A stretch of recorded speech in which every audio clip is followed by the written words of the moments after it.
Aula de ciências hoje do nono ano, nós vamos falar sobre alguns conceitos de calor, né? Que é uma dúvida muito grande, e vamos falar, obviamente, das escalas termométricas. Eu vou pedir que vocês realizem os exercícios de fixação, né? Os exercícios diversos, no caso, número 6 da questão 1 e questão 24. Esse conteúdo está no capítulo 3 da apostila, página 8, 9 e 10. Vamos lá, gente. Antes da gente falar das escalas termométricas, vamos falar de alguns conceitos, né? Vamos quebrar algumas dúvidas que nós temos. Vamos falar sobre temperatura. Na verdade, o que é temperatura, né? Aí vocês devem estar pensando, temperatura é se está quente ou se está frio. Sim, tem a ver, mas qual é o conceito de temperatura em si, né? Temperatura, gente, nada mais é do que uma grandeza que vai ser utilizada para poder caracterizar o estado térmico de um corpo, de um objeto ou de um sistema. Então, nada mais é do que uma grandeza física, tá? E isso é muito importante que a gente saiba. Para o nosso dia a dia, isso não faz muita diferença, mas quando a gente estuda física, a gente tem que saber que a temperatura nada mais é do que uma grandeza física que vai caracterizar o estado térmico dos objetos, dos corpos, dos sistemas, tá bom? E aí, gente, a gente também tem que conceituar o que é quente e frio. Quando a gente vai, quente é quando está muito quente, frio é quando a temperatura está baixa e quente é quando a temperatura está alta. Não, não é isso. Isso é o que a gente diz no nosso dia a dia. Na verdade, isso é questão de prova. Quente nada mais é quando as moléculas de determinado corpo estão muito agitadas. E fria quando essas moléculas estão menos agitadas. Então vamos lá. Quanto mais as moléculas de determinado corpo estiver agitado, mais esse corpo vai estar quente. E quanto mais as moléculas de determinado corpo estejam estáticas, já estejam menos agitadas, mais esse corpo vai estar frio, ok? E quando dois corpos conseguem se encontrar e manter a mesma temperatura, a gente diz que ocorreu um equilíbrio térmico. É quando as moléculas de ambos os corpos estão com uma agitação igual. Pode ser uma agitação alta ou uma agitação quente, uma agitação baixa, desculpa, ou seja, quente ou frio. Então, isso não vai ter diferença quando a gente fala de equilíbrio térmico. Equilíbrio térmico é quando essas moléculas estarão com agitação iguais em ambos os corpos. Aí a gente tem equilíbrio térmico, beleza? E aí, gente, a gente agora vai falar sobre escalas termométricas. Vamos ter contas, mas nada demais, tá? Vamos lá. As escalas termométricas foram feitas para poder medir, mensurar a temperatura dos corpos, a temperatura de tudo, tá? E aí nós temos 3 escalas termométricas: Celsius, Fahrenheit e Kelvin, tá?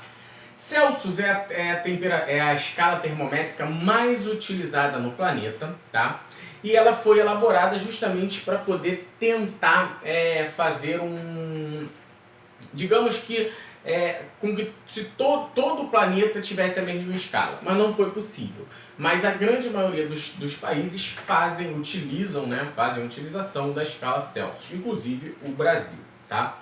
E aí, gente, o ponto de congelamento na escala Celsius pra gente não é novidade nenhuma, é 0 graus Celsius. E de ebulição também não é novidade nenhuma, é de 100 graus Celsius.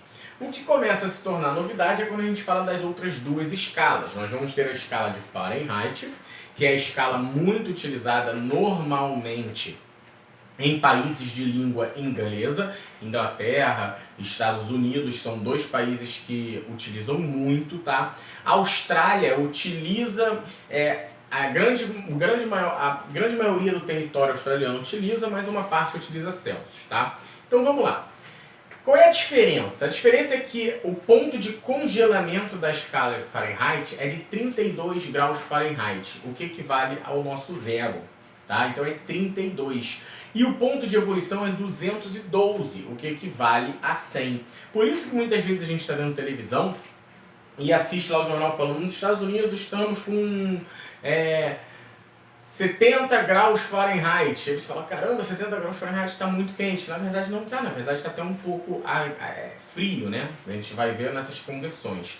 E por último nós temos a escala de Kelvin. A escala de Kelvin ela não é uma escala utilizada para dar temperaturas assim no dia a dia, ela é uma escala mais científica, tá? Uma escala mais elaborada para o meio científico de pesquisa, e ela vai ter uma discrepância muito grande. Por exemplo, o ponto de congelamento da escala Kelvin é de 273 kelvins, ou seja, muito diferente, já que o nosso é zero. E o de ebulição é de 373, muito diferente também, já que o nosso é 100. Tá?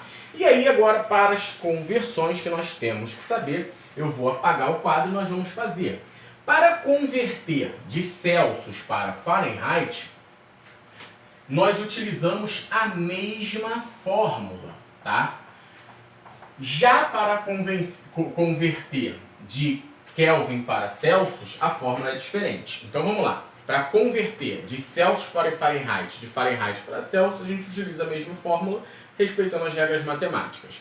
E para converter de Kelvin para Celsius, ou Celsius para Kelvin, a gente tem outra fórmula, tá? Professor, de Kelvin para Fahrenheit, de Fahrenheit para Kelvin, existe uma fórmula? Existe, mas não nos importa, porque a gente não trabalha com Fahrenheit, a gente trabalha com Celsius, a gente tem que saber transferir para Celsius, beleza? Então vamos lá. Vamos começar essa transferência de Celsius para Fahrenheit. Primeiro a gente precisa saber que a fórmula de transferência vai ser Fahrenheit igual a 1,8 vezes a escala em Celsius mais 32. Esta fórmula aqui vai nos dar a resposta, ok? E aí vamos pegar um exemplo aqui. Se eu quiser transferir, por exemplo, 34 graus Celsius para Fahrenheit, como é que eu vou fazer isso? Eu vou simplesmente pegar Fahrenheit igual a 1,8 vezes 34 graus Celsius, né? Ok? Mais 32. Essa conta, obviamente, né, que eu já fiz, que eu não ia conseguir fazer ela de cabeça muito rápido, e aí eu vou ter um resultado de 89,6 graus Fahrenheit. Simples, é só a gente aplicar a fórmula, tá? E quando for o contrário, professor, quando for para passar de Celsius para Fahrenheit, a gente vai usar a mesma fórmula, só que tem um detalhe. Nós vamos ter que respeitar as regras matemáticas. Vamos lá. Vamos dizer que eu queira passar 75,2 graus Fahrenheit para graus Celsius. O que eu vou fazer? Eu vou pegar essa fórmula aqui e aí vou substituir. Eu já tenho o grau em Fahrenheit, que é 75,2. E aí vou fazer igual a 1,8 vezes o grau Celsius mais 32, beleza?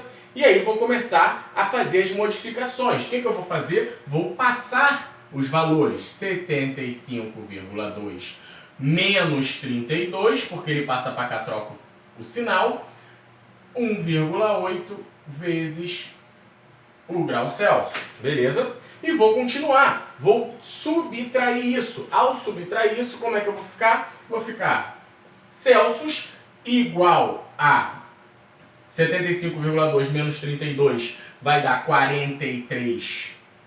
Desculpa. Vai dar 43,2, né? E aí eu vou simplesmente dividir por 1,8. E eu vou ter quanto aqui? Eu já fiz essa conta também. Eu vou ter 24 graus Celsius. Lembra que eu falei que 75 graus era até um pouco de frio? Então, 24 graus Celsius, 75,2 graus.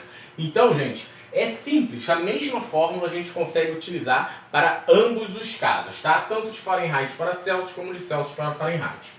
Agora vamos ver o caso do Kelvin.